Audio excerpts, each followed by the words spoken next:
اعوذ باللہ من الشیطان الرجیم بسم اللہ الرحمن الرحیم فلما ان جاء البشیر القاہ علی وجہہ فارتد بصیرا قال الم اقل لکم انی اعلم من اللہ ما لا تعلمون قالوا یا ابانا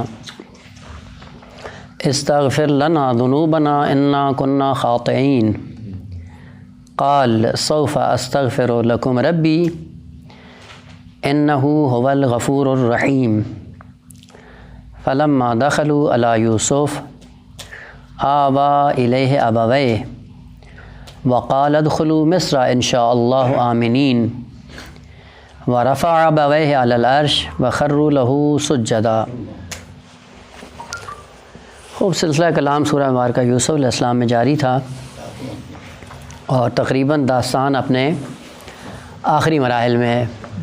انشاءاللہ اگلے ہفتے اگر خدا نے توفیق دی تو انشاءاللہ یہ داستان اختتام پذیر ہو جائے گی، انشاءاللہ وارد ہو جائیں گے حضرت موسیٰ علیہ السلام کی داستان میں کہ وہ سیرت کے عنوان سے انتہائی مبتلا بے اور خصوصاً آخر الزمان کے عنوان سے بھی وہ داستان گویا اسی زمانے کی عکاسی کر رہی ہے کہ وہاں پہ انشاءاللہ تفصیل سے، اور ویسے بھی حضرت موسیٰ علیہ السلام کی داستان اگر پورے قرآن سے آیات کو جمع کر کے بیان کر دیں آدھے قرآن کی تفسیر ویسے ہی ہو جائے گی، باقی اتنا زیادہ نہیں ہے، بہت زیادہ ہے یہ داستان اور خدا نے کئی جگہ اس کو تکرار کے ساتھ بیان کیا ہے۔ خوب فلما ان جاء البشیر، کاروان سرزمین مصر سے چلا اور خصوصاً وہ شخص اور وہ بیٹا جو دکھ اور درد اور رنج کا باعث بنا تھا، اسی نے حضرت یوسف علیہ السلام کی قمیض کو لیا اور کاروان سے پہلے سرزمین مصر میں آ گیا۔ قمیض حضرت یوسف علیہ السلام کو جیسے اس نے لا کے باپ کے چہرے پہ ڈالا، فرتد بصیرا، فوراً بینائی حضرت یعقوب علیہ السلام کی واپس آ گئی۔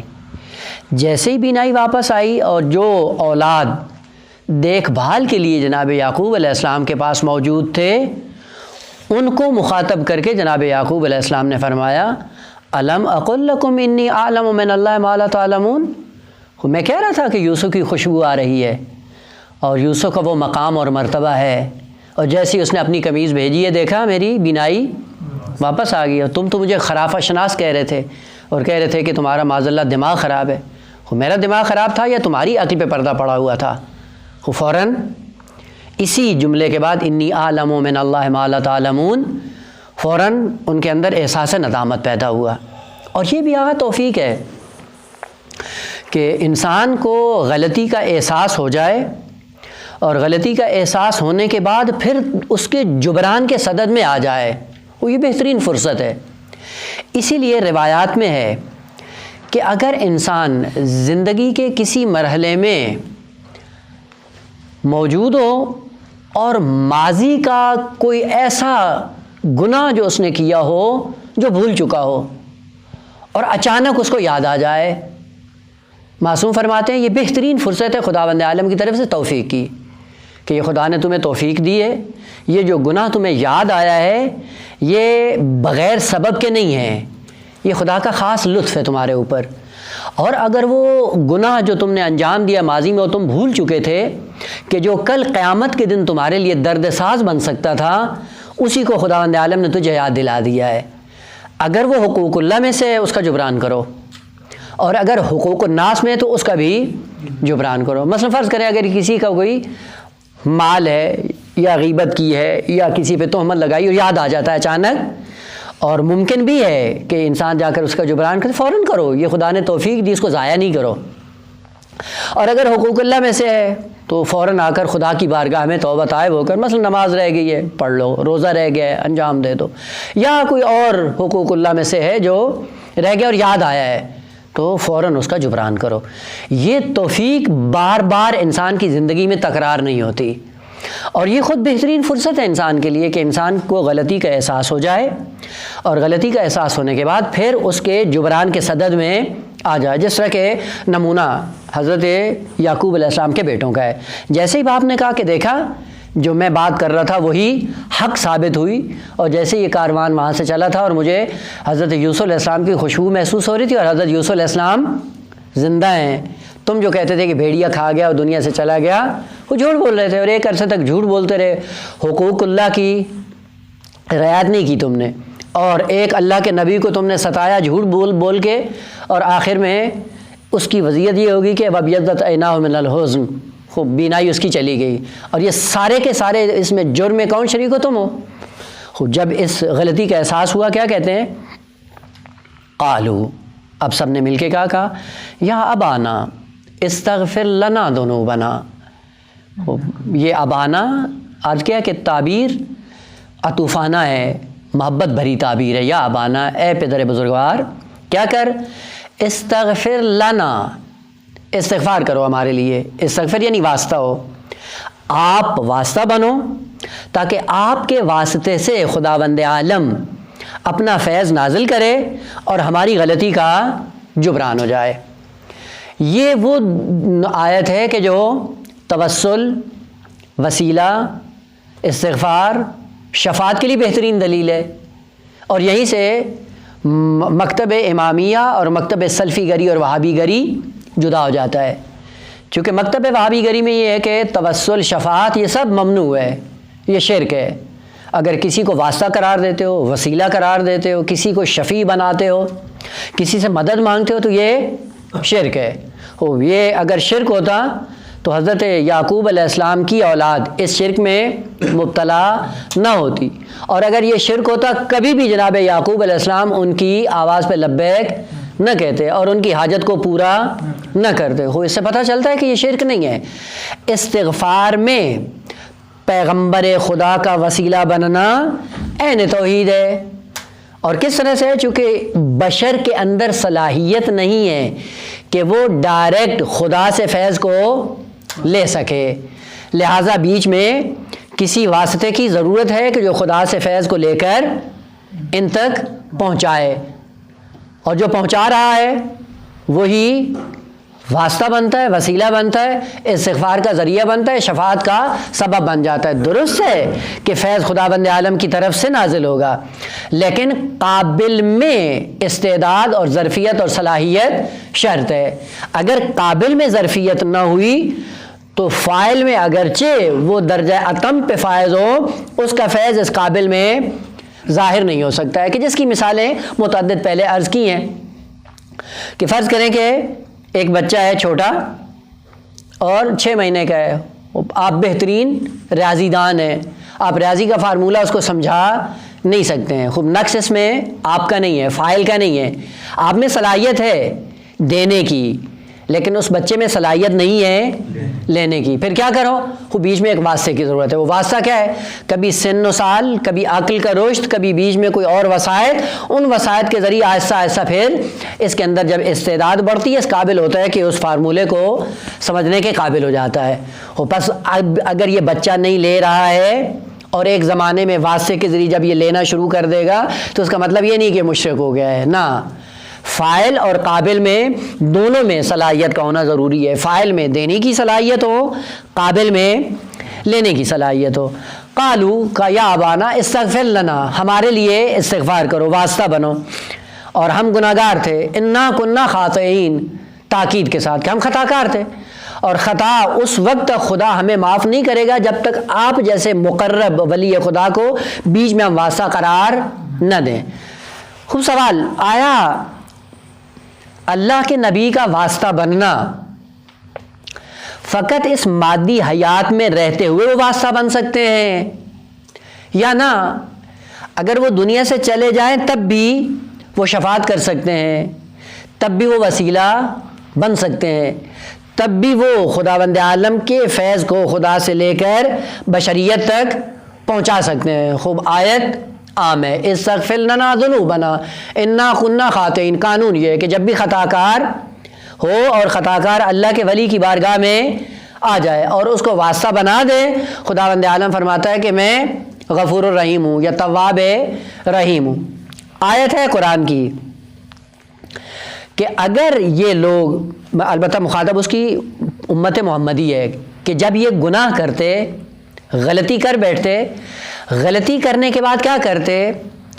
استغفروا، خود استغفار کرتے، واستغفر لهم الرسول، اور خدا کی جو حجت ہے اور اللہ کا نمائندہ ہے بنام پیغمبر خاتم، اس کی بارگاہ میں آ کے پیغمبر کو واسطہ قرار دیتے، لوجدوا اللہ توابا رحیما، یقیناً خدا کو تواب اور رحیم پاتے، یعنی خدا ان کی غلطی پہ پردہ ڈال دیتا اور ان کے گناہ کو معاف کر دے اگر پیغمبر ان کے لیے استغفار کرتے۔ اور پیغمبر نے اپنی کئی حدیثوں میں یہ ارشاد فرمایا ہے کہ میری حیات اور ممات دونوں ایک طرح ہے، یعنی جس طرح میں حیات مادی میں واسطہ بن کر خدا سے فیض لے کر تمہیں پہنچا سکتا ہوں، اسی طرح مرنے کے بعد بھی اگر تم میری بارگاہ میں میری قبر کا سہارا لے کر، میری قبر کو واسطہ قرار دے کر مجھے شفیع بناؤ، تب بھی میں خدا سے فیض کو لے کر تم تک پہنچا سکتا ہوں۔ اسی لیے دیکھیں آگا ایک ادب ہے، البتہ شاید پہلے بھی عرض کیا ہو، معصومین علیہ السلام کی بارگاہ میں جب زیارت کے لیے جائیں تو کیا کریں؟ بہت سے آداب ہیں، شہید ثانی علیہ الرحمہ نے منیت المرید میں ذکر کیے ہیں اور ہمیں معلوم ہونے چاہیے۔ ان میں سے ایک ادب یہ ہے کہ جب بھی معصوم کی بارگاہ میں جاؤ تو ادب زیارت یہ ہے کہ اپنی آواز بالکل دھیمی رکھو، آہستہ، بہت آہستہ آواز میں معصوم کی بارگاہ میں بیٹھ کے دعا، نیائش، مناجات، منادات، دعائیں، توسلات بڑی دھیمی آواز میں بیان کریں۔ کیوں؟ چونکہ قرآنی آیت ہے کہ یا ایھا الذین آمنوا لا ترفعوا اصواتکم فوق صوت النبی، اصل یہ ادب ہے، خبردار معصوم کی بارگاہ میں جب جاؤ تو اپنی آواز کو اونچا نہ کرو۔ اور ادھر سے معصوم کی حیات اور ممات مساوی ہے، یعنی اگر معصوم سامنے ہوتا تو اپنی آواز کو دھیما رکھتے، اب جب دنیا سے چلا گیا ہے تو زری کے پاس جا کے وہ بے ادبوں کی طرح جا کے چیختے رہیں، چلاتے رہیں، یہ ایک خلاف ادب ہے اور قرآن نے نہیں کی ہے، اور نہیں بھی اس عنوان سے کی ہے ان تحبط اعمالکم وانتم لا تشعرون۔ کیا ہوتا ہے کہ اگر آواز آپ نے بلند کی معصوم پر تو تمہارا سارا نامہ اعمال ختم ہو جائے گا، ضبط ہو جائے گا، تباہ اور نابود ہو جائے گا اور تمہیں شعور بھی نہیں ہوگا۔ دیکھیں بسا اوقات انسان جاتا ہے معصوم کی بارگاہ میں بے ادبی کرتا ہے اور بے ادبی کرنے کے بعد اپنی آواز کو اتنا شور مچا رہا ہوتا ہے، قرآن نے کہا تمہارا نام اعمال ضبط ہو جائے گا۔ یہ کیا سمجھ رہا ہے میں تو ظاہر امام رضا بن کے آیا ہوں، اب میں تو پتہ نہیں کہاں پہنچ گیا ہوں۔ پتہ نہیں ہے کہ جو بے ادبی کر کے آئے اس کے نتیجے میں جو کچھ کیا تھا وہ سارا ختم۔ لہذا بہترین ادب معصوم کی بارگاہ میں جانے کے لیے کیا ہے کہ اپنی آواز کو دھیما رکھیں اور آہستہ آہستہ، اسی لیے کہا ہے روایات میں اور علماء نے جو آداب ذکری وہ یہ ہے کہ ایک گوشے میں بیٹھ کے آہستہ آہستہ اپنی آواز میں معصوم کو مخاطب قرار دے کے ہم کلام ہو۔ اور بہترین ادب معصومین نے بھی ذکر کیا اور بہترین ادب علماء نے بھی یہی ذکر کیا ہے کہ وہ جو زیارت نامے ہیں، البتہ ان زیارت ناموں میں بہترین زیارت نامے دو ہیں، ایک زیارت امین اللہ جو سند کے اعتبار سے انتہائی تام اور صحیح ہے، دوسرا زیارت جامع کبیرہ کہ وہ بھی سند کے اعتبار سے بہترین زیارت نامہ ہے۔ بہترین ادب یہ ہے کہ ان دو زیارت ناموں سے ہر معصوم کی زیارت کی جائے، اور آپ کو پتہ ہے کہ جب زیارت نامے کا آغاز کرتے ہیں تو وہاں پہ جس معصوم کی زیارت کر رہے ہوں اسی معصوم کا نام لے کر آپ زیارت امین اللہ کو پڑھنا شروع۔ بہترین زیارت یہ ہے، البتہ جو زیارت نامے مخصوص ہیں وہ بھی اپنی جگہ پہ، لیکن ادر کے اعتبار سے دو زیارت نامے انتہائی عظیم ہیں۔ بس کرنا کیا ہے کہ چونکہ معصوم کی حیات اور ممات ایک جیسی ہے، خوب آداب بھی انسان کے لیے ایک جیسے، معصوم سامنے ہو تو بھی وہی ادب ہے، معصوم دنیا سے چلا جائے وہی ادب ہے جس کا خیال کرنا ہے۔ خوب اس سے نتیجہ کیا لینا چاہ رہے ہیں؟ نتیجہ یہ لینا چاہ رہے ہیں کہ معصوم اگر زندہ ہو تو بھی وسیلہ بن سکتا ہے اور اگر دنیا سے چلا جائے تو بھی وسیلہ بن سکتا ہے۔ یہ انسان پہ ڈیپینڈ کرتا ہے کہ کب اپنی خطا کا اقرار کر کے پشیمانی کا اظہار کرتے ہوئے کب آتا ہے اللہ کی بارگاہ میں معصوم کو واسطہ قرار دینے کے بعد اپنے گناہوں کا کفارہ کے طور پہ معصوم کو واسطہ قرار دیتا ہے اور خداوند عالم بھی معاف کر دیتا ہے۔ فوراً کیا کہا؟ قال سوف استغفر لکم ربی ان قریب، یعنی فوراً نہیں کہا، جبکہ کرامت حضرت یوسف علیہ السلام عرض کی تھی، کیا تھی کہ جیسے ہی انہوں نے کچھ بھی نہیں کہا، وہ فقط کہا کہ تم جاہل تھے، جہالت میں جو تم نے کیا جیسے ہی چہرے پہ آثار پشیمانی کے دیکھیں فوراً جناب یوسف علیہ نے کیا کہا، لا تصریب علیکم اليوم، کوئی سرزنش نہیں کی، فوراً کیا کہا کہ نہ خدا بھی معاف کر دے گا، میں نے بھی معاف کر دیا ہے۔ لیکن جب باپ کی خدمت میں آتے ہیں اور آ کر باقاعدہ اظہار کرتے ہیں کہ ہم خطا کار ہیں اور ہمارے لیے واسطہ بنے، جناب یعقوب علیہ السلام نے فوراً اعلان نہیں کیا کہ نہ میں ابھی دعا کرتا ہوں خدا تمہیں معاف کر دے، نہ سوف استغفر لکم ربی ان قریب، تمہارے لیے استغفار کروں گا، واسطہ بنوں گا، شفاعت کروں گا، شفاعت کے نتیجے میں خدا تمہیں معاف کر دے گا۔ وہ کیوں ان قریب فوراً کیوں نہیں کہا؟ ایک یہ ہے کہ روایات میں کہ اس لیے لیتا اللہ سے کام لیا کہ جب آئے تھے یہ جناب یعقوب علیہ السلام کے پاس وقت مناسب نہیں تھا، اور بہترین وقت استغفار کے لیے کون سا ہے؟ شب جمعہ، لیلۃ الجمعہ، بہترین شب ہے انسان کی زندگی میں، اور چونکہ شب جمعہ نہیں تھی لہذا کا سوف استغفر لکم ربی ان قریب، یعنی تم بھی انتظار کرو، میں بھی لیلۃ الجمعہ کا انتظار کرتا ہوں، تب تک تم بھی اپنی ندامت کا اظہار کرتے ہوئے خدا کی بارگاہ میں آؤ، گڑ گڑاؤ، میں بھی تمہارے لیے واسطہ بنتا ہوں۔ اور لیلۃ الجمعہ بہترین فرصت ہے خالق کائنات کی طرف سے اپنے بندوں کے لیے کہ اگر انسان اپنی ندامت کے سائے میں شب جمعہ کو آ کر اظہار کرتا ہے اللہ کی بارگاہ میں، اور جتنے بھی گناہ ہیں ان کا اظہار کرے اللہ کی بارگاہ میں، خداوند عالم بڑی عطوفت والی نگاہوں سے، رافت والی نگاہوں سے اس بندے پہ کرم کرتا ہے اور اس کو معاف کر دیتا ہے۔ نکتہ دیگر یہ کہ آغا دیکھیں، ایک یہ ہے کہ یا ابانا استغفر لنا ذنوبنا، ہمارے لیے آ کر شفاعت کریں، وسیلہ بنے، ہمارے گناہوں کے لیے وسیلہ بنے۔ سوال، انسان کس کس کے سامنے اپنے گناہوں کا اظہار کر سکتا ہے؟ اسی لیے اخلاقیات میں ہے کہ اپنے دوستوں، اپنے حلقہ احباب، اپنے قریبیوں، حتیٰ والدین، ان کے سامنے اپنے گناہوں کا اظہار کرنا جرم ہے، اخلاقی اعتبار سے جرم ہے، جائز نہیں ہے اخلاقاً۔ اب شرعی بات نہیں کر رہا ہوں چونکہ شریعت کا دائرہ ذرا پائن تر ہے، اخلاقیات ذرا بالا تر۔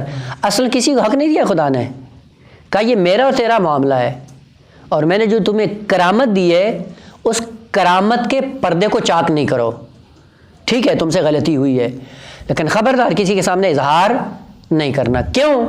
اس سے دو بیماریاں معاشرے میں جنم لیتی ہیں۔ ایک، جب آپ گناہ کا اظہار کرو گے ممکن ہے سامنے والا اس گناہ میں آلودہ نہ ہو اور اس کے اندر حس تجسس پیدا ہوتی ہے، وہ بھی وہی گناہ کرنے پہ کے لیے آمادہ ہو جاتا ہے۔ آپ دیکھیں معاشرے کے اندر جا کر وہ گناہ جو ہم نے کبھی انجام نہیں دیے اور وہ لوگ جب آ کر ان کا اظہار کرتے ہیں، ایک حص ہے نفس امارہ کی جو وجود انسانی کے اندر آ کر بھڑک اٹھتی ہے اور انسان اس تجسس میں ہوتا ہے کہ یہ گناہ میں کون سی لذت ہے، یہ کر کے ذرا دیکھیں۔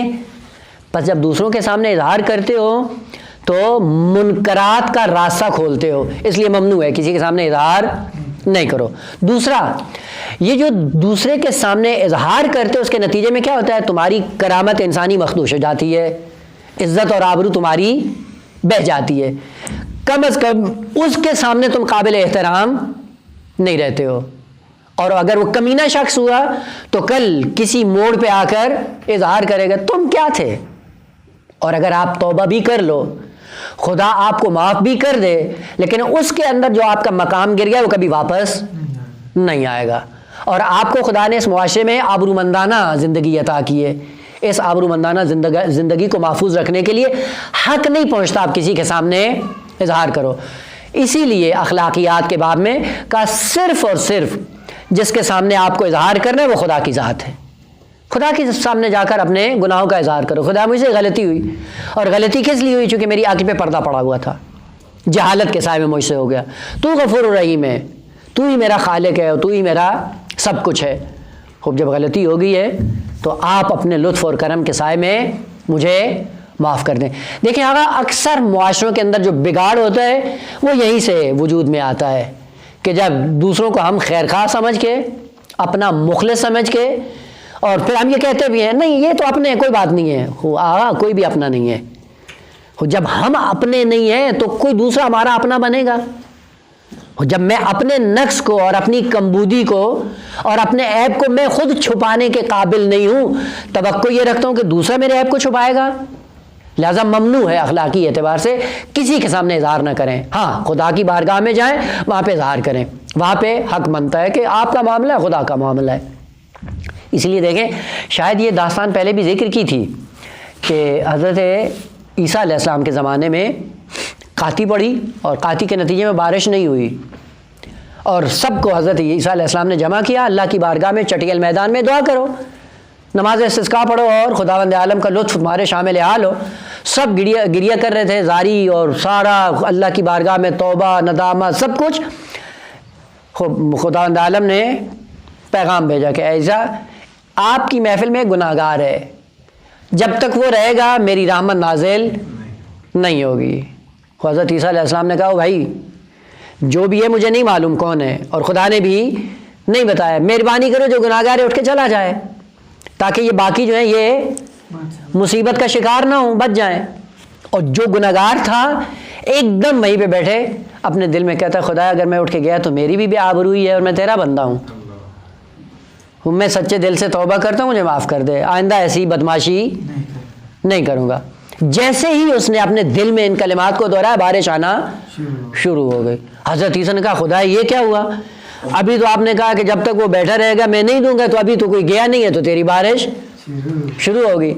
کب میرا بندہ گناہ گار تھا، اس نے میرے سامنے معاملہ کیا ہے، توبہ کیا ہے، اور میں ستار العیوب ہوں، لہذا میں نے بارش کو نازل کر دیا ہے۔ کب وہ کون ہے بتاؤ؟ کہ جب وہ گناہ گار تھا، دشمن تھا، تو تب تو بتایا نہیں ہے، اب تو میرا اپنا ہے، اب میں کیوں اظہار کروں اس کا؟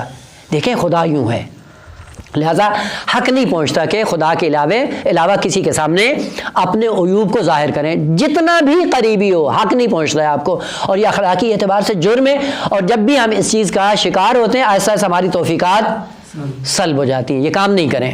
البتہ اس کا مطلب یہ نہیں کہ گناہوں پہ گناہ کرتے رہیں، نا، خدا کی بارگاہ میں آئے ندامت سے کام لیں، لیکن دوسروں کے سامنے اظہار نہیں کریں۔ وہ کیوں آ کر پیغمبر کے سامنے اظہار کیا؟ اس لیے کہ پیغمبر اور خدا کا معاملہ ایک ہی ہے، چونکہ پیغمبر معصوم ہے۔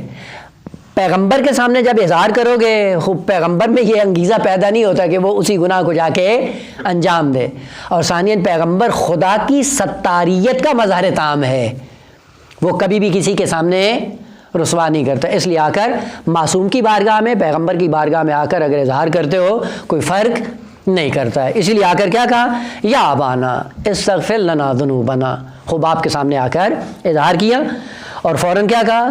قال سوف استغفر لکم ربی، ان قریب یعنی شب جمعہ کو استغفار کروں گا، انہ هو الغفور الرحیم، اور خدا غفور بھی ہے اور اس کی رحمت اتنی وسیع ہے کہ وہ تمہیں معاف کر دے گا۔ سوال، آیا حضرت یوسف علیہ السلام نے اپنی تربیت کے سائے میں کوئی کمی چھوڑ دی تھی جس کمی کے نتیجے میں اولاد نااہل نکلی ہے؟ یا معصومین کی زندگیوں میں بھی بعض ایسے افراد ہمیں نظر آتے ہیں، معصوم کی اولاد ہے بلا فصل لیکن مفسد ہے؟ مثلا حضرت امام جعفر صادق علیہ السلام کا سگا بیٹا جو امام موسیٰ کاظم علیہ السلام کی قید اور زندان کا باعث بنا ہے، ہارون کے ساتھ معاملات میں گٹھ چوڑ کرنے کے بعد امام موسیٰ کاظم علیہ السلام کو جیل میں بھجوا دیا، اور جا کے کیا کہا کہ ایک نیام میں دو تلواریں رہ سکتی ہیں؟ وہ کہا نہیں ہو سکتی۔ تو کہا ایک مملکت میں دو حاکم کیسے ہو سکتے ہیں؟ ادھر سے تو بھی حاکم ہے اور ادھر سے موسیٰ کاظم بھی حاکم ہے۔ ہارون نے اٹھا کر جیل میں ڈال دیا۔ دوسرا نمونہ زید النار، سگا بھائی ہے امام رضا علیہ السلام کا، بیٹا ہے امام موسیٰ کاظم علیہ السلام کا، اور امام رضا علیہ السلام نے نام ہی اس کا رکھا ہے زید نار، جہنمی۔ اور یہ ہمیشہ کیا کہتا تھا؟ ہمیشہ میں کے چکر میں ہوتا تھا، اور کیا ہے جی ہم سید ہیں جی، ہم نبی زادے ہیں، ہم امام زادے ہیں، ہمارے لیے سب کچھ ہے، بہشت ہمارے لیے، جہنم تو ہم جا ہی نہیں سکتے ہیں، اور اسی چیز کا ہمیشہ پرچار کرتا تھا۔ آج بھی ہے یہ۔ امام رضا علیہ السلام نے کیا کہا کہ سارا کچھ اگر تیرے لیے ہے، تو بہشت میں تو میرے بابا سے بھی افضل ہے، امام موسیٰ کاظم سے بھی، یعنی تو اپنے باپ سے بھی زیادہ افضل ہے۔ کہا وہ کیسے؟ امام رضا علیہ السلام فرماتے ہیں کہ میرا بابا ہمیشہ عمل کر کے بہشت میں پہنچا ہے، اور اس نے خدا کی معصیت نہیں کی ہے، اور تو بغیر عمل کے بہشت کے اعلیٰ درجات پہ جانا چاہتا ہے، تو اس کا مطلب ہے تو ان سے افضل ہو گیا. وہ زحمت کر کے وہاں جاتے ہیں، تو بغیر زحمت کے جا رہا ہے. اسی لیے امام نے اس کا نام ہی رکھا زید النار، جہنمی. یعنی جو نسبتوں سے اپنے آپ کو افضل سمجھتے ہیں وہ کیا ہیں؟ خود جہنمی ہیں. خود سوال یہ تھا کہ آیا معصومین علیہ السلام نے معاذ اللہ تربیت میں کمی کی ہے، یا معاذ اللہ لقمہ حرام دیا ہے جس کے نتیجے میں معصوموں کی اولاد یوں نکل آتی ہے؟ جس طرح کہ حضرت یعقوب علیہ السلام کی اولاد. اگر حضرت یعقوب علیہ السلام کی اولاد کو تقسیم کیا جائے تو 3 گروہوں میں تقسیم ہو سکتے ہیں. پہلا گروہ کون سا ہے؟ جو ابتدا میں بھی بدترین تھے اور آخر تک بدترین رہے. وہ کون تھے؟ وہ ایک گروہ تھا جناب یعقوب علیہ السلام کی اولاد کا، یعنی جنہوں نے یوسف علیہ السلام کو کنویں میں ڈالا، پھینکا، اور آخر میں باپ کو بھی کیا کہا؟ انکا لفی ضلالک القدیم. خوب باپ کو بھی آ کر ہمیشہ زخم زبان لگاتے. خوب یہ کیا ہے؟ اول میں بھی برے تھے اور آخر تک برے رہے. بعض کیا تھے؟ بعض یہ تھے کہ اول میں ان کے ساتھ ہمکاری کی حضرت یوسف علیہ السلام کو ڈالنے میں، لیکن آخر میں پشیمان ہوئے. مثلا جس طرح کالا کبیرہم، وہ کیا تھا؟ پہلے حضرت یوسف علیہ السلام کو جب کنویں میں ڈالا جا رہا تھا ان کے ساتھ تھا، لیکن آہستہ آہستہ پلٹ آیا. اور جب بنیامین کو رکھا گیا تو اس نے آ کر ان کی سرزنش کی کہ تم نے پہلے یہ کیا، پھر یہ کیا، پھر یہ کیا، کب تم انسان کے بچے بنو گے؟ یہ وہ ہے کہ جو شروع میں خراب تھا لیکن آخر میں صحیح ہو گیا. اور بعض اولاد ایسی تھی جو شروع میں ہی اچھے تھے، وسط میں بھی اچھے تھے اور آخر میں بھی اچھے تھے، جیسے بنیامین اور حضرت یوسف علیہ السلام. پس 3 گروہوں میں تقسیم ہوئے حضرت یعقوب کی اولاد. سوال، آیا تربیت میں کمی رہ گئی تھی، یا لقمہ حلال نہیں تھا، معاذ اللہ کیا تھا؟ ایک تشبیہ کے ذریعے، ایک مثال کے ذریعے مطلب کو بیان کرنا. اگر دیکھیں کبھی کبھی فاعل میں کوئی کمی نہیں ہوتی، فاعل کا رویہ سب کے ساتھ ایک جیسا ہوتا ہے، لیکن جو قابل ہوتا ہے ان کی استعداد مختلف ہوتی ہے، ان کی صلاحیت الگ الگ ہوتی ہے. مثلا خداوند عالم قرآن میں ایک قانون کلی فرماتا ہے، وَأَنزَلْنَا مِنَ السَّمَاءِ مَاءً، ہم نے آسمان سے پانی برسایا، فَسَالَتْ أَوْدِيَةٌ بِقَدَرِهَا، سالت یعنی چل نکلی، بہنے لگی. اودیتن وادی، وادی کہتے ہیں نہر کو، نہر یا دریا. یہ دریا چل نکلے، بہنے لگے، لیکن کیا بہنے لگے؟ بے قدر، جس کی جتنی ظرفیت تھی اس نے بارش سے اتنا پانی لے لیا، اور اسی پانی کو لینے کے بعد بہ نکلی، چل نکلی. خوب اگر ایک چھوٹا سا نالا ہو تو اس میں کتنا پانی آئے گا؟ کم تر. اور اگر نہر ہوگی تو زیادہ، اگر دریا ہوگا تو اور زیادہ. خوب سوال، جب یہ بارش ہو رہی تھی تو خدا نے تقسیم کیا ہے کہ یہ اس کے اندر کم ہو، اس کے اندر زیادہ ہو، اور اس کے اندر بہت زیادہ ہو، یا نہ فیض خدا کا عام تھا؟ جب فیض خدا کا عام ہے وہ سب کے لیے کیا ہے؟ برابر آ رہا ہے، کوئی خدا کے فیض میں کمی نہیں ہے. یہ کم تر، بیشتر اور سب سے زیادہ کیسے ہو گیا؟ جس کی جتنی ظرفیت تھی اس ظرفیت کے مطابق انہوں نے فیض خدا کو لے لیا. اور یہ خصوصاً یہ آیت ایسی ہے، جتنے بھی کلامی اور فلسفی براہین ہیں اور جتنے بھی اشکالات وارد ہوتے ہیں عقائد کی دنیا میں، اس کا بہترین جواب قرآن نے اسی آیت کے ضمن میں بیان کیا. اور جواب بھی فطری عقلی ہے، یعنی اس میں کوئی کسی خدشے کی گنجائش باقی نہیں رہتی. خوب بارش ہو رہی تھی، ہم سب نے اپنا اپنا ظرف بارش کے نیچے رکھ دیا. ایک نے گلاس رکھا، ایک نے جگ رکھ دیا، ایک نے ٹپ رکھ دیا، اور ایک نے وسیع پیمانے پہ اپنا حوض بنا لیا. خوب بارش ہوتی رہی. بارش ہونے کے بعد کیا ہوا؟ جب بارش ختم ہوئی، جس نے گلاس رکھا تھا اس کا گلاس بھر گیا، جس نے جگ رکھا تھا اس کا جگ بھر گیا، جس نے جس اعتبار سے اپنا ظرف رکھا تھا اسی مقدار میں وہ بھر گیا. اگر ہم ظرف اپنا بڑا رکھتے تو خدا کا فیض زیادہ مل جاتا. اس کا مطلب ہے کہ خدا کے فیض میں کمی نہیں تھی، سب کے لیے برابر آ رہا تھا. کمی ہماری طرف سے تھی کہ ہم نے اپنے ظرف کو بڑھایا نہیں ہے. جب بڑھایا نہیں، جتنا ظرف تھا اتنا ہی مظروف اس میں آ گیا. اور بعض ایسے کم بخت ہوتے ہیں ہماری طرح کے نااہل کہ جب بارش ہو رہی ہوتی ہے اپنا ظرف الٹا کر کے رکھ دیتے ہیں، اور توقع کیا ہوتی ہے کہ جب بارش ختم ہوگی تو یہ بھر جائے گا، یہ بھرے گا۔ اب دعائیں کرتے رہو، دعائیں کرتے رہو، بارش کا ایک قطرہ بھی اس کے اندر نہیں آئے گا۔ کیوں نہیں آئے گا؟ اس لیے کہ ظرف ہی الٹا پڑا ہوا ہے۔ پہلے ظرف سیدھا کرو، اس کے بعد خدا کا فیض اس میں آنا شروع ہوگا۔ بس اوقات ہماری دعائیں مستجاب نہیں ہوتی ہیں۔ وجہ کیا ہے؟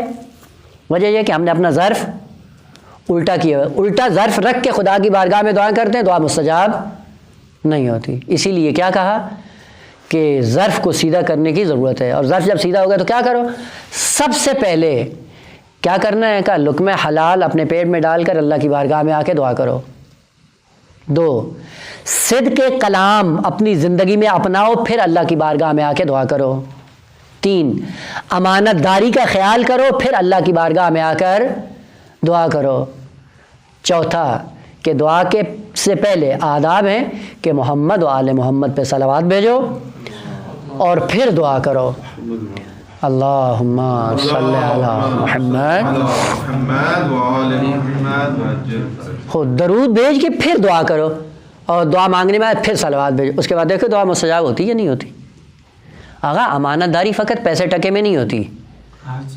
امانت داری کسی کا عیب آپ کو معلوم ہو گیا، امین بنو، یا کسی نے آ کے اپنی کمزوری آپ کے سامنے اظہار کر دی، زندگی بھر امانت داری سے کام لو۔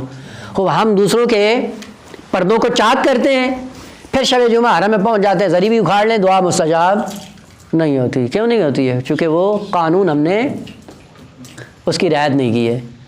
وہ ہوتے ہیں کئی لوگ حقوق الناس کا پردہ چاک کر کے ذری سے چپکے ہوتے ہیں، جی ابھی مل جائے گا، کچھ بھی نہیں ملے گا، قانون خدا ہے۔ حضرت یعقوب علیہ السلام نے کوئی کمی نہیں کی، السویہ سب کو لقمہ حلال دیا، السویہ سب کی تربیت کی، السویہ سب کو ہدایت کا پیغام دیا، لیکن اولاد یعقوب میں استعداد کے اعتبار سے 3 گروہوں میں لوگ تقسیم ہو گئے۔ مثلا دیکھیں، جب بارش ہوتی ہے، جب پتھر پہ آتی ہے تو کیا ہوتا ہے؟ بارش پتھر پہ آتی تو کیا ہوتی ہے؟ وہ پھسل جاتی ہے، پتھر کے اندر جذب نہیں ہوتی۔ دوسرا یہ کہ اگر نمک زار زمین پہ آئے تو جذب ہو جاتی ہے، لیکن اس کا سبزہ ظاہر کیوں؟ چونکہ نمک زار ہے، شور زار ہے، اور شور زمین میں کوئی چیز اگتی اگرچہ بارش کو جذب کر لیتی ہے، لیکن جذب کرنے کے بعد کیا ضائع کر دیتی ہے۔ کون سی زمین ہے جو بارش کو جذب بھی کرتی ہے اور جذب کرنے کے بعد سبزے میں تبدیل ہوتی ہے؟ وہ جو زرخیز زمین ہوتی ہے۔ پس جب بارش ہوتی ہے تو زمین بھی ایک طرح کی نہیں ہوتی، بعض پتھریلی ہوتی ہیں، پانی پھسل جاتا ہے، بعض نمکزار ہوتی ہیں، پانی کو جذب کرتی ہیں لیکن کوئی اثر ظاہر نہیں ہوتا، اور بعض زرخیز ہوتی ہیں جو پانی کو لیتی بھی ہیں، جذب بھی کرتی ہیں، اور سبزے کی صورت میں اس کو باہر بھی نکالتی ہیں۔ اولاد یعقوب 3 حصوں میں تقسیم ہوئی تھی۔ ایک وہ جو پتھر دل تھے، صبح سے شام تک یعقوب ان کی تربیت میں مصروف تھا، لیکن ادھر سے سنگ دل تھے، شقی القلب تھے، اشد و قسوتاً تھے، وہ کوئی اثر نہیں ہوا۔ بعض کیا تھے؟ وہ نمکزار زمین کی طرح تھے، بات سن لیتے تھے، سن کے بعد جذب بھی کرتے تھے لیکن اس کا کوئی اثر زندگی میں ظاہر نہیں ہوتا تھا، اور بعض زرخیز زمین کے حامل تھے۔ کون؟ بنیامین اور یوسف، جو لیتے تھے، جذب کرتے، جذب کرنے کے بعد انہی کمالات کا اظہار کر۔ پس معصومین کی زندگی میں معصوموں کی طرف سے کوئی خطا نہیں ہوتی، وہ جو لینے والا ہے وہ 3 گروہوں میں تقسیم ہو جاتا ہے، یا سنگ دل ہے یا نمکزار ہے اس کی زمین۔ نمکزار زمین ہو اثر نہیں ہوتا، سنگ دل ہو اصل اندر جاتا ہی نہیں ہے پیغام، اس لیے سواء علیہم انذرتہم ام لم تنذرہم لا یؤمنون۔ ایسے سنگ دل ہیں، آپ پیغام ہدایت دیتے رہو، دیتے دیتے آپ بوڑھے ہو جاؤ، ان پہ کوئی اثر نہیں ہوگا۔ بس کمی جناب یعقوب علیہ السلام کی طرف سے نہیں تھی، یا کمی امام صادق علیہ السلام کی طرف سے نہیں تھی، یا معاذ اللہ کمی امام موسیٰ کاظم علیہ السلام کی طرف سے نہیں، اولاد سگریٹ کی جس کی صلاحیت، ظرفیت، استعداد ان کے اپنے ہاتھ میں تھی، اور انہوں نے اپنے اعمال کے سائے میں اپنے آپ کو یا سنگ دل بنایا ہوا ہے یا نمکزار بنایا ہوا ہے، جس کے نتیجے میں اللہ کا کلام اثر انداز نہیں ہوتا، معصوم کی تعلیمات اثر انداز نہیں ہوتی، اور معصوم کی سیرت اور تربیت ان پہ کوئی اثر انداز نہیں ہوتی، اور خود اپنے کرتوتوں کے سائے میں رحمت خدا سے دور ہو جاتے ہیں۔ لیکن پھر بھی خدا کی رحمت دیکھیں، خدا نے کہا ہے کہ جس زمانے میں تم پشیمان ہو جاؤ، اپنے نمکزار صفحے کو زرخیزی میں تبدیل کر سکتے ہو، اپنے پتھر پنے دل کو زرخیز زمین میں تبدیل کر سکتے ہو، جب چاہو زرخیز زمین بنا سکتے ہو آپ کے سامنے نمونے الا ماشاء اللہ ہے۔ کون سا؟ ہور ساری زندگی گناہوں میں ہے، لیکن اس پتھریلی زمین اور نمکزار کو ایک لمحے میں جب زرخیز بنایا، میت امام حسین پہ فائز ہو گیا۔ عجیب بات نہیں ہے؟ بس اس کا مطلب ہے ہو سکتا ہے، یوں نہیں ہے کہ اگر پتھر دل ہو گئے ہو تو ہمیشہ کے لیے مایوس ہو جانا۔ مرنے سے پہلے تک انسان کے اندر یہ خدا نے توفیق بھی رکھی ہے، صلاحیت بھی رکھی ہے، صرف سچے دل سے توبہ کرنے کی ضرورت ہے، وہ دل کی زمین ہموار ہو جاتی ہے، زرخیز ہو جاتی ہے، سرسبز ہو جاتی ہے، لیکن ضرورت اس بات کی ہے کہ انسان اس وادی میں آ جائے۔ خوب، اس کے بعد فلما دخلوا علی یوسف، وہ جو انتہائی اہم پہلو ہے وہ یہ ہے، اس قافلے نے سرزمین کنعان میں پہنچ کر پیغام دیا جناب یوسف کا۔ پیغام سنانے کے بعد حضرت یعقوب علیہ السلام ان کی بصارت واپس آ گئی۔ بصارت کے بعد پیغام دیا کہ جناب یوسف نے بلایا ہے، یہاں سے آپ کو ہجرت کرنا ہے، ہجرت کر کے سرزمین مصر میں جانا ہے۔ اب یہاں سے لے کر کیسے آئے، کس طرح سے آئے، کتنا عرصہ لگا، کون ہوئے، کیا مسائل ہوئے، یہ تاریخ کا حصہ ہے کہ جو قرآن نے بیان نہیں کیا۔ جیسے ہی سرزمین مصر میں آتے ہیں وہاں سے پھر قرآن جس کے اندر ہدایت کا پہلو اس کو ذکر کرنا شروع کر دیتا ہے۔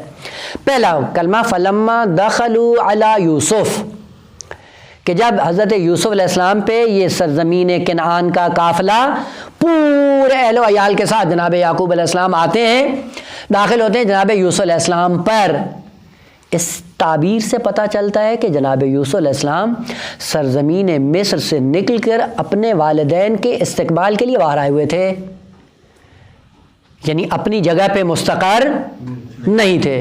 اگر اپنی جگہ پہ مستقر ہوتے تو قرآن کی تعبیر یہ ہوتی فلما دخلوا علی مصر یا فی مصر، یعنی جب مصر میں داخل ہوئے تو مادرہ یہ ہوا، لیکن قرآن نے نہیں کہا فلما دخلوا علی یوسف، نہ علی مصر۔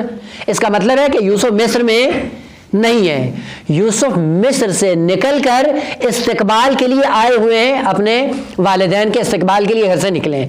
پس پہلا نمونہ یہیں سے عرض کر دوں کہ وہ جو اسرائیلیات ہیں کہ جو آ کر کہتی ہیں کہ حضرت یوسف علیہ السلام کی پیشانی سے نور نبوت غائب ہو گیا، کیوں؟ چونکہ انہوں نے والدین کا استقبال نہیں کیا، کھڑے نہیں ہوئے احترام میں، چونکہ احترام میں کھڑے نہیں ہوئے خدا نے نبوت کا نور ختم کر دیا۔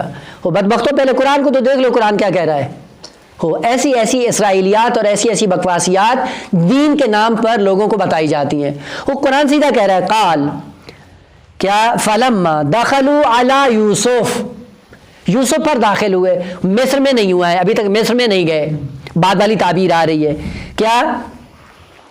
وقال ادخلوا مصر، کس نے کہا؟ یوسف نے کہا کہ اب تم مصر میں داخل ہو، یعنی اس کا مطلب ہے کہ یوسف باہر نکل کے ان کا استقبال کر رہے تھے، استقبال کرنے کے بعد آ کر ان کو دعوت دے رہے ہیں کہ اب بسم اللہ، اب میرے ساتھ سرزمین مصر میں داخل ہوں۔ اب وہ جو موارد، پس دو قرینوں کے سائے میں حضرت یوسف علیہ السلام سرزمین مصر میں نہیں تھے، بلکہ والدین کے احترام میں، ان کے استقبال کے لیے اپنا تخت و تاج سارا کچھ چھوڑ کر سرزمین مصر سے باہر آ کر منتظر تھے کہ اس قافلے کو ساتھ لے کر اپنی معیت میں سرزمین مصر میں لے کر جائیں۔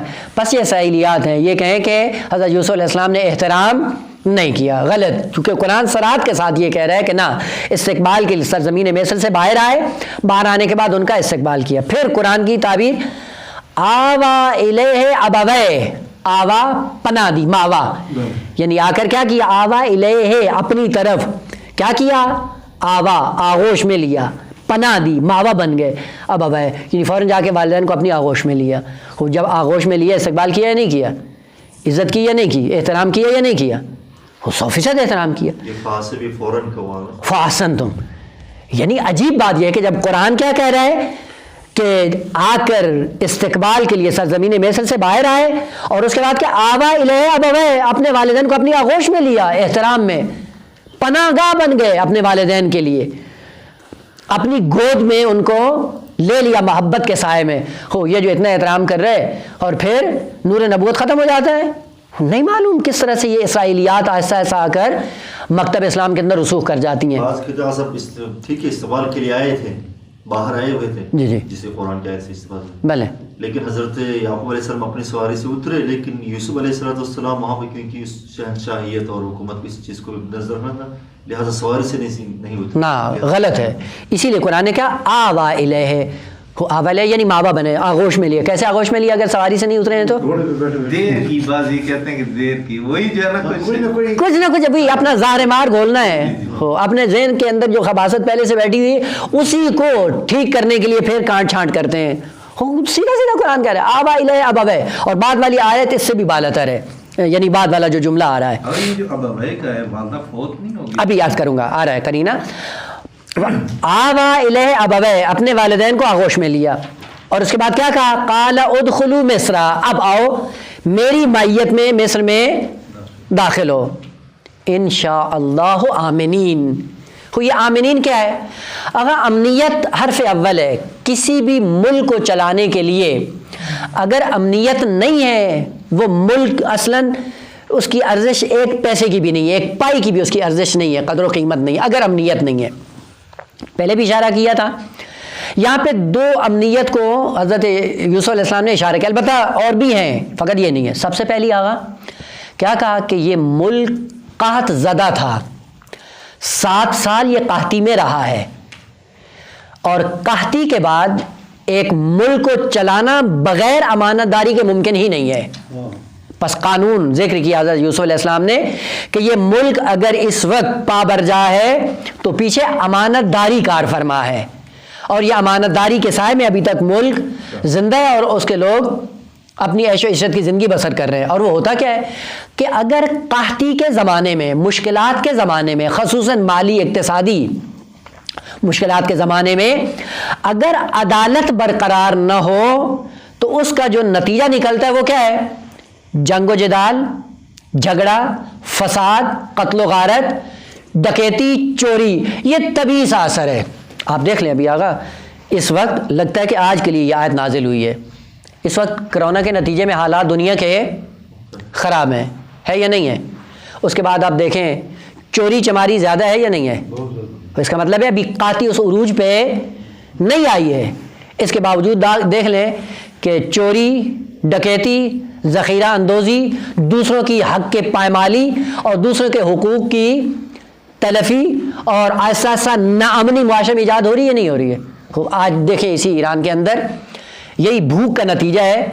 کبھی احتکار کا سلسلہ آگے آتا ہے, کبھی ڈالر آگے بڑھ جاتا ہے, کبھی گاڑیوں کی قیمت آسمان پہ چلی جاتی ہے, اور کبھی گھروں کی قیمت آسمان پہ چلی جاتی ہے, اور کبھی کھانے پینے کی چیزیں ملتی ہی نہیں. یہ کیا ہے؟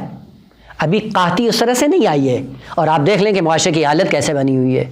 بس ایک قانون ذکر کیا جناب یوسف علیہ السلام نے کہ قحطی کے بعد اگر عدالت کے سائے میں معاشرے کو نہ چلایا جائے, اس معاشرے کے اندر چوری, ڈکیتی, قتل و غارت, دوسروں کے حقوق کو پامال کرنا کا ان بیماریوں سے کوئی بھی اس ملت اور ملک کو نجات نہیں دے سکتا اگر امانت داری کے سائے میں عدالت کے ذریعے اس ملک کو نہ چلایا جائے. بس پہلے امانت داری چاہیے. 2 کا وہ امانت داری صرف معصوم ہی کر سکتا ہے, معصوم کے علاوہ یہ کسی کے اندر دم نہیں ہے. اور یہ ذکر کیا کہ ادخلوا مصر انشاء اللہ آمنین, اے بابا امنیت کے سائے میں میں نے اس ملک کو چلایا ہے, اور میں نے چلایا ہے. اگر میں نہ ہوتا آپ ملک مصر کے اندر آتے, اصل کوئی انسانیت کا تصور ہی نہ ہوتا.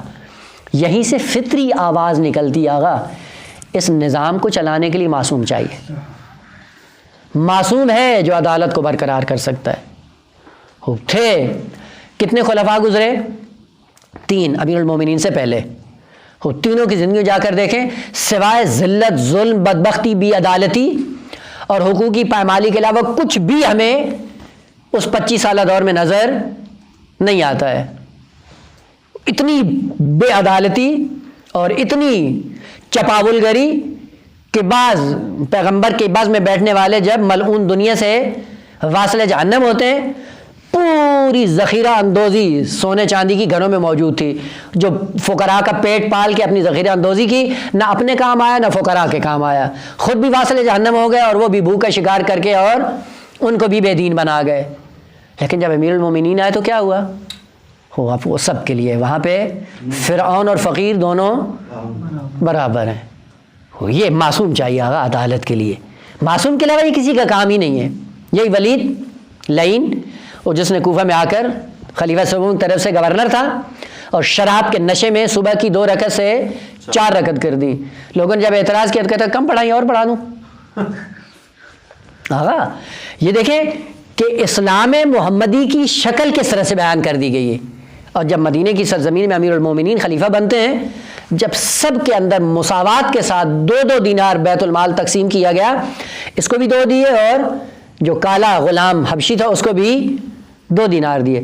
دیکھیں ذہنیت کیسے بدلی، اور ذہنیت بدلنے کے بعد آ کے اعتراض کرتا ہے امیر المومنین کے سامنے. وہ 2 دینار لے کے ہوا میں اڑاتا تھا اور ہوا میں اڑانے کے بعد پھر ہتھیلی میں پکڑتا تھا اور تمسخر کے عالم میں کہ یہ کالا اس کے بھی 2 اور میرے بھی لیے بھی 2. امیر المومنین کیا جواب دیا کہ یہ کلمے کی تاثیر ہے، جو لا الہ الا اللہ پڑھا ہے اس لیے 2 دیے ہیں، وہ اگر نہ ہوتا تو تم 2 کے بھی مستحق نہیں تھے. کیا فرق کرتا ہے تم میں اور اس میں؟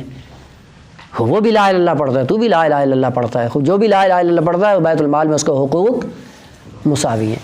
لہذا کیا کہا کہ اس مصر میں آپ داخل ہوں ملک میں انشاءاللہ آمینین. اور یہ کیا کہا میں نے نہیں کہا، انشاءاللہ یہ خدا نے چاہا ہے. مشیت خدا کے سائے میں نے امانت داری کے سائے میں عدالت کو برقرار کیا، اور آج یہ ملک کیا ہے؟ اس کے اندر امنیت برقرار ہے. کوئی کسی کی حق تلفی نہیں کرتا، کوئی غارت نہیں کرتا، کوئی قتل و غارت کا سلسلہ نہیں ہے، کوئی چوری کا سلسلہ نہیں ہے، کوئی دوسروں کے حقوق کی پائمالی نہیں ہے. آہا جب عدالت کے ساتھ سلسلہ جاری ہو کیا ضرورت ہے؟ بھوکا انسان ہے جو دوسروں پہ حملہ ور ہوتا ہے. خوب اگر اجناد کا پیٹ بھر جائے اور پھر بھی حملہ کرے بلہم اغل کا مصداق بن جاتا ہے. بس میں نے کیا کیا ہے؟ اس امنیت کو برقرار کیا. البتہ یہ پہلی امنیت ہے. وہ کون سی ہے؟ امنیت مالی. اور یہ پہلا سوال ہے. اسی لیے روایات میں ہے کہ اگر فقر انسان کی زندگی میں آ جائے، روایت کے جملہ لا صلینا ولا صمنا، اصل نماز و روزہ گیا. اگر پیٹ انسان کا خالی ہے، نماز و روزے کی اصل انسان کو فکر نہیں ہوتی ہے. وہ انسان بالآخر حیوان سے تو گرا ہوا نہیں. وہ بچے چیخو چلا رہے ہوں، چیخو پکار ہو اور کھانے کے لیے کچھ بھی نہیں ہو، اور یہ اپنے مصلح عبادت پہ کھڑا ہوا، کہتے ہیں بے حس انسان ہے یہ. اسی لیے ہے کہ سب سے پہلے معاش تامین کرو، لیکن ازراہ حلال، ازراہ حلال معاش تامین کرنے کا، پھر مصلح پہ اور پھر عبادت کا لطف آتا ہے. خوب کہاں ہوں؟ مصر میں داخل ہوں انشاءاللہ آمینین کہ میں نے اس ملک کو امنیت میں تبدیل کر دی. یہ ایک امنیت ہے. کون سی امنیت ہے؟ مالی. اگر امنیت مالی تامین ہو جائے، اس کے سائے میں امنیت جانی بھی تامین ہو جاتی ہے. خود ظاہر سی بات ہے پھر قتل و غارت کرنے کا کوئی بہانہ نہیں ہے. پیٹ جب بھرا ہوا ہو پھر کیوں کسی کو متعرض ہو، کیوں کسی کو قتل کرے؟ بس امنیت مالی کے سائے میں امنیت جانی بھی محفوظ ہو جاتی ہے. اور اس کے بعد امنیت ناموسی اور امنیت عرضی بھی تامین ہو جاتی ہے. عرض کیا تھا ناموس وہ جو انسان کے ساتھ روابط ہیں، ناموس یعنی ماں، بہن، پھوپھی، خالہ اور جو اقربا جو عزت کے زمرے میں آتے ہیں اس کو ناموس کہا جاتا ہے. عرض جو ذاتی آبرو ہے انسان کی وہ بھی محفوظ ہو جاتی ہے. دیکھیں یہ کتنی ریڑھ کی ہڈی ہے امنیت مالی اور اقتصادی، کہ اگر یہ تامین ہو جائے دیکھیں معاشرہ پورا بامن ہو جاتا ہے. اس لیے امیر المومنین کیا فرماتے ہیں کہ کفر سے ملک زندہ رہ سکتا ہے لیکن ظلم سے زندہ نہیں رہتا ہے. وہ کافر ہو کر عدالت کو برقرار کرے، معاشرے کو کیا ضرورت ہے آگا جنگ و جدال کرنے کی، قتل و غارت کرنے کی؟ اس کا مطلب ہے کہ امنیت مالی حرف اول ہے جس ملک میں بھی ہوں، اور وہ امنیت مالی کی سو عدالت کے سائے میں. خوب یہ ذکر کرنے کے بعد کیا کہا؟ اب لے کے آئے مصر کے اندر. جیسے ہی مصر کے اندر لے کے آتے ہیں کیا کرتے ہیں؟ وَرَفَعَ أَبَوَيْهِ عَلَى الْعَرْشِ، والدین کو کہاں بٹھایا ہے؟ اپنے تخت پہ. اپنا تخت چھوڑ دیا، احترام نہیں کیا. بعضوں نے یہاں پہ اسرائیلیات کو آ کر بیان کیا ہے کہ جب وہ آئے تو تخت پہ بیٹھے رہے، تخت سے اٹھ کر استقبال نہیں کیا، چونکہ قانون مصر یہ تھا کہ بادشاہ اپنے تخت سے اٹھ سا نہیں تھا. قرآن کیا کہہ رہا ہے؟ وَرَفَعَ، بلند کیا، لے گئے، أَبَوَيْهِ عَلَى الْعَرْشِ، اپنے تخت پر ان کو جا کر بٹھا دیا. اور ادب کا تقاضا کیا کیا کہ آپ لوگ دونوں ماں باپ وہاں بیٹھو اور میں اپنے بھائیوں کے ساتھ آپ کے ساتھ کھڑا ہوتا ہوں، نیچے بیٹھتا ہوں. اس سے کمال ادب اور کیا ہو سکتا ہے؟ اور پھر کیا ہے؟ اب یہاں سے سلسلہ بدل جاتا ہے. ورفع ابویہ علی الشر، اس کے بعد فوراً وخروا لہ سجدا. یہاں پہ پھر کیا ہے؟ جیسے عرش پہ بٹھایا، عرش پہ بٹھانے کے بعد خرو، خے رے رے کس کو کہتے ہیں؟ وہ چیز جو آواز کے ساتھ نیچے آئے اس کو کہتے ہیں خرارا. کیا؟ یعنی آواز کے ساتھ کوئی چیز سکوت کرے، نیچے آ جائے، گر جائے، اس کو کہتے ہیں خرارا. اسی سے نکلا ہے کیا؟ خریر. وخروا لہ سجدا یا خرّا موسیٰ صاعقا. وہ جب کوہ طور پہ گئے تو کیا ہوا؟ خرّا موسیٰ صاعقا. جب گرے تو ایک دم آواز آئی. آواز کے ساتھ جب گرتا ہے تو اس کو عربی میں خریر کہا جاتا ہے. وخروا لہ سجدا یعنی پہلے آواز دی، آواز دینے کے بعد متوجہ کیا اور پھر جھک گئے حضرت یوسف علیہ السلام کے سامنے. یوں نہیں تھا کہ سب کو متوجہ نہ کیا، اور سب کو متوجہ کرنے کے بعد کہا کہ عظمت ہے جناب یوسف علیہ السلام کی کہ اس کے سامنے جھکا جائے. خاموشی سے احترام نہیں کیا، بلکہ پہلے اظہار عظمت کیا جناب یوسف علیہ السلام کا، اور پھر کیا ہوا؟ حالت سجدہ میں سب گر گئے. کون؟ خرو جمع، والدین بھی اور بھائی بھی. یعنی یہاں پہ حضرت یوسف ہیں مسجود، اور والدین اور بھائی ہیں کیا؟ ساجد. خود سجدے کی حالت میں گر گئے. یہاں پہ جیسے ہی وہ سجدے میں گرتے ہیں حضرت یوسف علیہ السلام کیا فرماتے ہیں؟ وقال. پھر حضرت یوسف علیہ السلام کیا؟ یا ابت، اے بابا جان، ھذا تعویل رؤیای، یہ میری خواب کی تعویل تھی. وہ جو خواب میں نے دیکھا تھا وہ آج آ کر مقام عمل میں ثابت ہو گیا، پورا ہو گیا. وہ کیا ہوا؟ بہت لطیف نکتہ ہے، انشاءاللہ کل عرض کروں گا، آج نہیں پہنچ پاؤں گا اس کو، کہ یہ تعویل کیسے ہوئی اور کس طرح سے ہوا. انشاءاللہ کل عرض کروں گا کہ یہ جو دیکھا انی رأیت تو 11 کوكبا، 11 ستارے اور شمس و قمر، یہ جو دیکھے، اور یہ کیا ہو گئے؟ خروا لہ سجدا، سجدے کی حالت میں گر گئے. پہلے عظمت کا اظہار کیا، اور اسی اظہار کرنے کے ساتھ پھر حضرت یوسف علیہ السلام کی بارگاہ میں جھک گئے. یہاں پہ دو مطلب ہیں. ایک یہ کہ تعویل رؤیا سے کیا مراد ہے، کہ اگرچہ پہلے اشارہ کر دیا لیکن مطلب جدید انشاءاللہ کل عرض ہوگا. دوسرا مطلب جو ہے وہ یہ کہ آیا سجدہ غیر خدا کے لیے جائز ہے یا جائز نہیں ہے. یہ باس عقیدتی ہے، باس کلامی ہے، کہ انشاءاللہ ان دو باسوں کو کہ تعویل رؤیا سے کیا مراد ہے اور یہ کیسے سجدے میں گر گئے. آیا سجدے میں گرنے کے بعد معاذ اللہ یہ شرک کا شکار تو نہیں ہوئے، شرک در عبادت کا شکار تو نہیں ہوئے. قرآن کیا کہتا ہے انشاءاللہ اس کی طرف ایک اشارہ ہوگا، اور دوسرا تعویل رؤیا سے کیا مراد ہے. اب یہاں سے پھر داستان پھر خدا کے لطف اور کرم کی جو ہے وہ چل نکلتی ہے، اور آخر میں اختتام پذیر ہو جاتی ہے کہ انشاءاللہ اب یہ ہے تھوڑی سی باقی ہے کہ انشاءاللہ اگلے ہفتے شاید انشاءاللہ ہم اس کے اختتام پہ جا پہنچے. بس یہ دو باتیں انشاءاللہ اگلے جلسے میں بیان کریں گے. والحمدللہ رب العالمین.